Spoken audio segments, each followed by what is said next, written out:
The consequences for 4 of the 6 Iroquois Nation tribes that allied with Great Britain during the Revolutionary War were disastrous. Losing lands in New York and Pennsylvania, Native Americans were forced into smaller areas and continued to attack frontier settlements.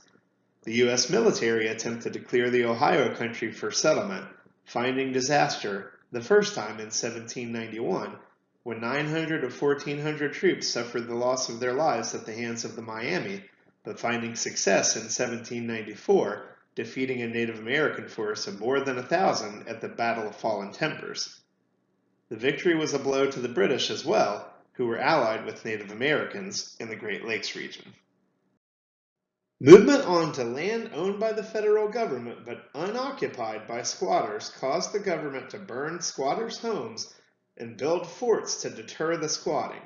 The construction of forts had the opposite effect, attracting more squatters who believed the forts were there to protect them against Indian attack.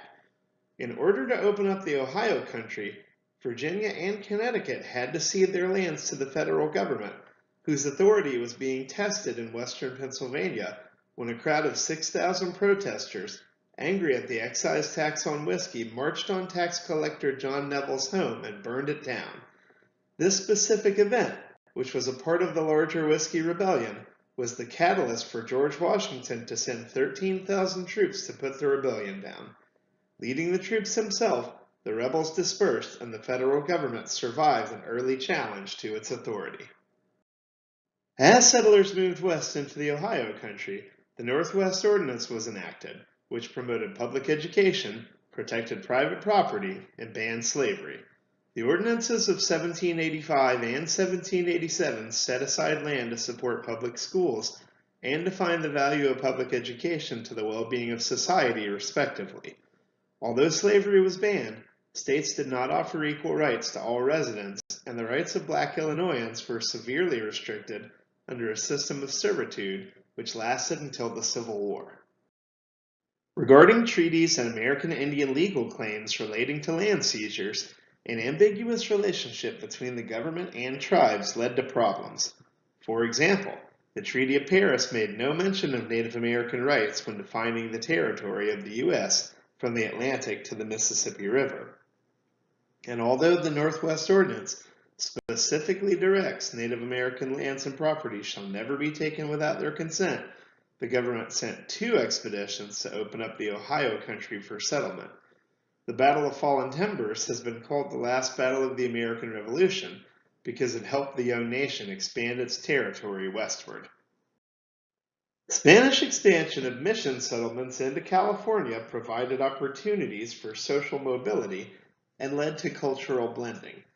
Spanish interest in California was revived upon misinformed reports that the Russians, who weren't within 1,500 miles, and British were planning colonies there. About the California Indians, the Spanish believed they were without reason. We can interpret the following quote to reflect Spanish feelings on non-Spanish peoples. A Franciscan said, "Their characteristics are stupidity and insensibility, want of knowledge and reflection, a want of most everything which renders him useful to himself and society." The Spanish meant to rescue the California Indians through the medium of the mission. Scarcity of merchants and goods meant the missions offered the best access to new metals, cloths, and animals, but living in close quarters meant disease epidemics devastated the native population. From 72,000 in 1769, the native population fell to 18,000 in 1821. For the colonists, California meant relatively higher status than they could have enjoyed in Mexico, where colonial law defined 56 separate castas. Diplomatic initiatives including Jay's Treaty of 1794 and Pinckney's Treaty of 1795 aimed at dealing with continued British and Spanish presence in North America. Jay's Treaty was negotiated over British attacks on American merchant ships in the West Indies, as well as impressment of American sailors, and negotiated a promise from Great Britain to leave their forts in the Great Lakes region and put off direct conflict between America and Great Britain. The treaty did not solve the impressment issue.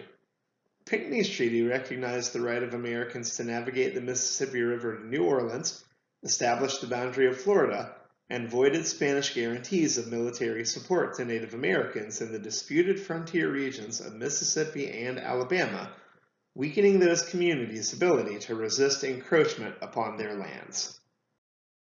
American neutrality in wars between France and Britain allowed merchants to trade with both and recover economically after being locked out of the lucrative West Indies trade. British impressment of American sailors forced them to work on British ships and led to the negotiation of Jay's Treaty, which did not fix the impressment issue, but did create additional animosity between the Federalists and Democratic Republicans, as Federalists tended to side with the British and Democratic Republicans tended to side with the French, whose revolution they believed emulated our own. Washington's farewell address, released in newspapers in 1796 and never actually delivered before any assembly, encouraged national unity, cautioned against political factions, and warned against the dangers of permanent alliances. The address illustrates that as early as 1796, the emerging political system had begun to shape, constrain, and frustrate the president, whose advice was taken into consideration as the United States didn't enter into any imperial wars until the Spanish-American War of 1898.